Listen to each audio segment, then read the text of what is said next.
Welcome to Golden Blue, everybody, home of the college football fan. And don't forget about the checklist. Hat check, sunglasses check, Pepsi check, notes check, sources check, and thick skin is a check. And don't forget to send gear to represent your team and yourself in my background. Send it to P.O. Box 360, Liberty, South Carolina, 29657, and get yourself a shout out. On to the next video. In case you're wondering, these are the teams that we don't have represented for the mini helmets. As you can see, we actually have quite a few big brands that's not represented here at Golden Blue. I do know that Nevada and Cincinnati are on their way as far as mini helmet representation. So get your team represented here on Golden Blue. We're about to hit 13,000 subscribers. Hey, you already know what time it is, so might as well sit down, brace yourself, and buckle up because you are entering the speculation zone. Yeah, this will actually be a Get It Gang video. If you don't know what the Get It Gang is, it's basically a name that I came up with for the group of people that leave video ideas in the comment section of my videos. So if you think you have a good video idea, leave it in the comment section of my videos, and I just might use it on my very next video. You know, I've been making a lot of Pac-12 content because the Pac-12 is on the ropes. I don't think that they're going to last much longer. I think we're going to see a huge bailout. I did a video earlier in the day stating that they have two choices. The first choice, no TV deal. That's a bad choice.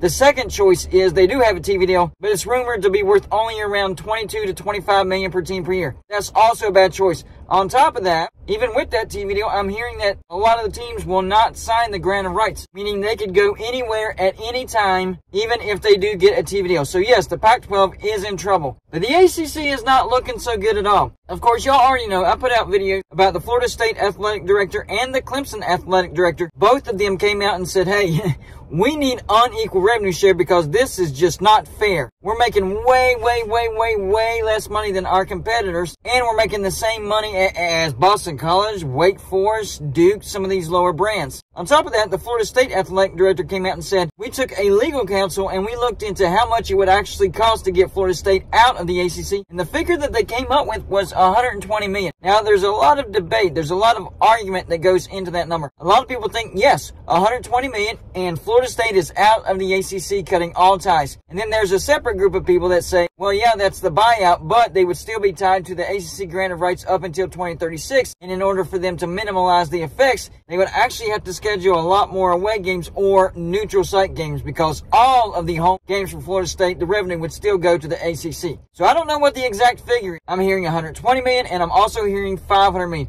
My question is, if it takes a total of $500 million to get out of everything, including the grant of rights, why did the Florida State athletic director post $120 million? I don't know. So I was watching a video from 365 Sports, and they gave 5 reasons why the ACC should panic. There should be some panic going on in the ACC. So if you haven't checked out that video, whenever you're done here at Golden Blue, I strongly encourage you to go over there and check out the video from 365 Sports. Good stuff over there. And that's actually where I came up with this graphic. There's 2 graphics that I'm going to show you. The first graphic is the ACC TV viewership from 2022, not including the ACC network. And you can see a massive discrepancy.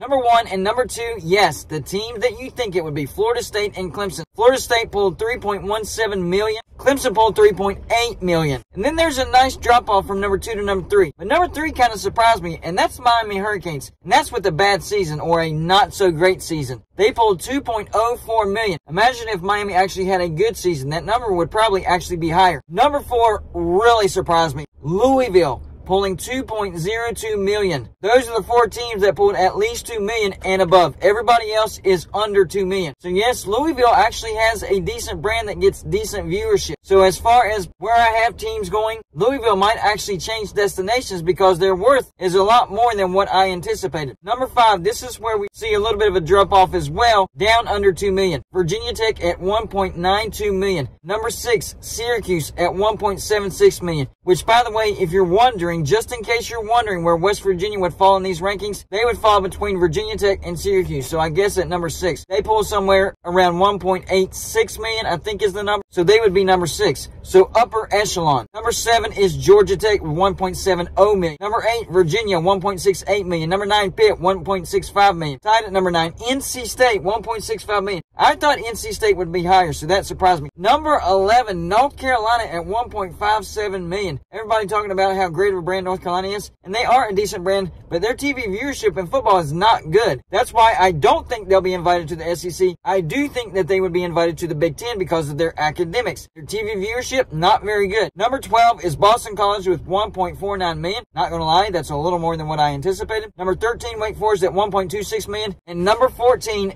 Duke at 1.02 million. Duke is at the bottom of the barrel, so that definitely changes my projections as well, because I thought wherever North Carolina goes, Duke would go as well, and the conference that took them would be okay with that. I don't think that's the case. Duke is on the bottom of the barrel. They do not get good TV ratings at all. And with their basketball team not being very good this year either, the brand of Duke might be at an all-time low right now. They had a decent team last year. They just can't draw in the viewership. They have a small fan base, and the fan base is just not interested in football. So now to this second graphic. This is for the ratings in the secondary channels, FS1, ESPN2, and ESPNU, etc. Number 1, no surprise, Florida State with 890,000. Number 2 would actually be West Virginia if they were in the ACC at 710,000. Tied with West Virginia would be the Miami Hurricanes, not Clemson, with 710,000. Number 4 is Virginia Tech at 670,000. Tied at number 4 is Georgia Tech with 670,000. Number 6, NC State with 660,000. Number 7 is Clemson with 650,000. But don't panic, Clemson fans. This just means that you were on the main channels more than the secondary channels. Tied at number 7 with Clemson was Virginia with 650,000. Number 9 was Louisville with 640,000. Number 10, Syracuse with 630,000. Number 11 was Pitt with 500,000. Tied with Pitt at number 11 was Boston College at 580,000. Number 13 was Wake Forest with 570,000. Number 14, North Carolina, again, not good, 560,000. But once again, bottom of the barrel was Duke,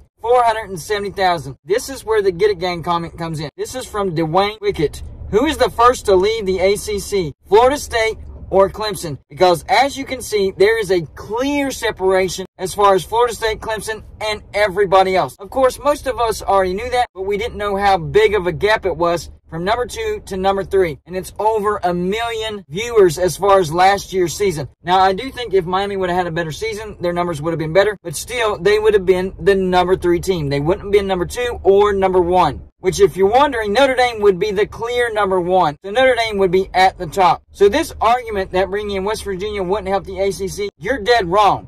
They would be in the upper echelon, almost 2 million viewers. And on top of that, the rivalries that they have with the ACC, you would see higher numbers from teams that are already in the ACC. Bottom line is, you can't use that excuse anymore, because the only 3 teams that are ahead of West Virginia that are in the ACC that came from the Big East, Miami Hurricanes, Louisville, and Virginia Tech. That's it. And Virginia Tech's only barely ahead of West Virginia. So that theory has literally been proven wrong. Just admit it. Don't like West Virginia, you just don't want West Virginia ACC, because that's the only reason you have. And don't give me the academics reason either, because you let Louisville in the ACC. It looks like Duke might be in the biggest trouble, and that surprised me. I thought Duke was a better brand than that, but Duke is in a world of trouble if the ACC falls apart. I mean, they're at the bottom with Wake Forest and Boston College. North Carolina fans, you better hope that the Big Ten is extremely interested in you as well, because your numbers do not look good, and I don't think the SEC would want to pull you in. Now, maybe the Big Ten would be willing to pull in North Carolina and Duke together, kind of like they would be willing to pull in Stanford and Cal. Not good TV numbers, but their academics are crazy, ridiculous, great. They do fit all the criteria, but as far as college football goes, I don't see North Carolina or Duke headed to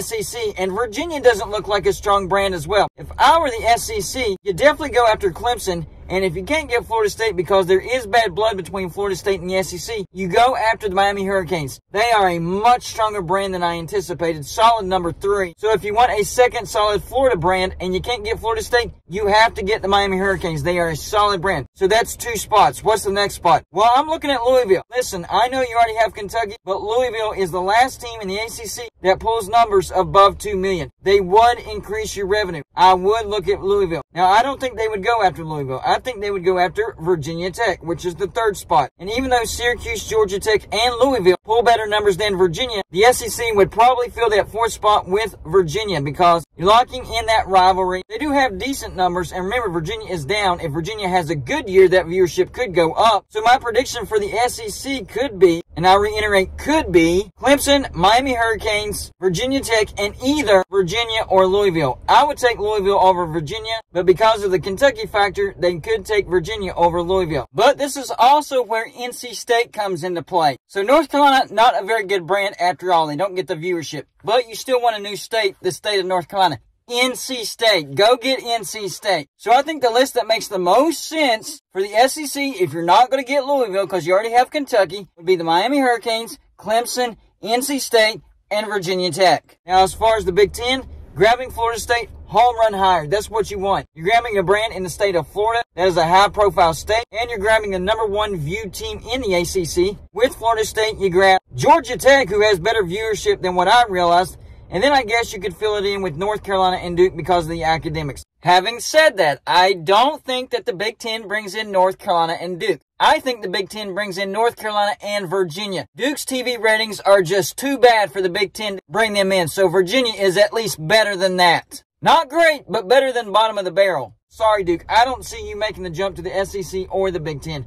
You are a terrible, terrible brand. So for the Big Ten, my official pick now, because of seeing these numbers, I would say Florida State, Georgia Tech, Virginia, and North Carolina. That's still a decent lineup. Best case scenario for the ACC is that these brands can't figure out a way to get out of these granted rights, and they have to stick around till 2036. But once 2036 rolls around, the ACC is in some big-time trouble. So y'all know in the comment section, #1, did the numbers surprise you as far as how big of a gap it was between Florida State, Clemson, and the rest of the ACC? #2, did the rest of the list surprise you as far as how high Louisville was and how low North Carolina was? #3, do you think now Duke will not get picked up by anybody, not even the Big 12, if the ACC falls apart? These are terrible numbers. Finally, last question, #4, do you think the ACC actually lasts till 2036? That's the biggest question. That's all I got for this show. Like and subscribe if you haven't already, and I'll see you on my next show.